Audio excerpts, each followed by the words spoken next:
लग्नाचे दागिने म्हणजे श्रीमंत पेशवाई दागिने, नाशिकचे सुप्रसिद्ध सराफ, मयूर अलंकार सराफ। ताज्या बातम्यांसाठी नाशिक न्यूजच्या YouTube चॅनलला सबस्क्राईब करा आणि बेल आयकॉनला प्रेस करा।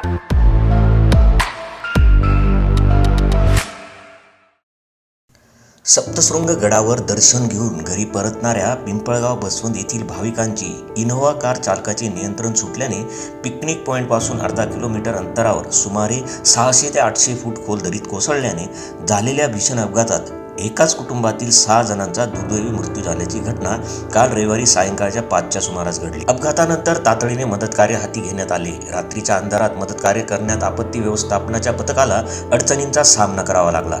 मृतात 2 पिंपळगाव बसवंत, 2 गुजरात राज्यातील गांधीधाम तर अन्य दोघेही पुण्यातले आहेत। रविवारी सुट्टीचा दिवस असल्याने सप्तशृंगी गडावर भाविकांची मोठ्या प्रमाणावर दर्शनासाठी रेलचेल असते। पिंपळगाव बसवंत तालुका निफाड येथील पटेल कुटुंबियातील 6 जण गडावर भगवतीच्या दर्शनासाठी इनोव्हा कारमधून आले होते।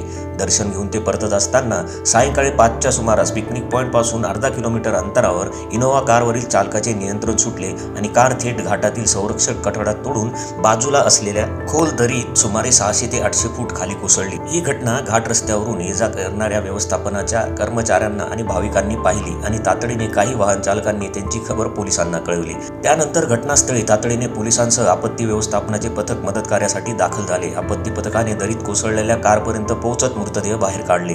मुख्यमंत्र्यांनी अपघातात मृत झालेल्या व्यक्तींच्या कुटुंबियांना राज्य शासनाच्या वतीने 5 लाख रुपयांचे अर्थसहाय्य दिले जाईल अशी घोषणा मुख्यमंत्री देवेंद्र फडणवीस यांनी केली। घटनेची माहिती मिळताच घटनास्थळी खासदार भास्कर बगरे, पोलीस अधीक्षक बाळासाहेब पाटील, उपविभागीय अधिकारी नरेश कोनकोरी, तहसीलदार रविदास वारुळे हे तातडीने दाखल झाले होते। ताज्या बातम्यांसाठी नाशिक न्यूजच्या YouTube चॅनलला सबस्क्राईब करा आणि बेल आयकॉनला प्रेस करा।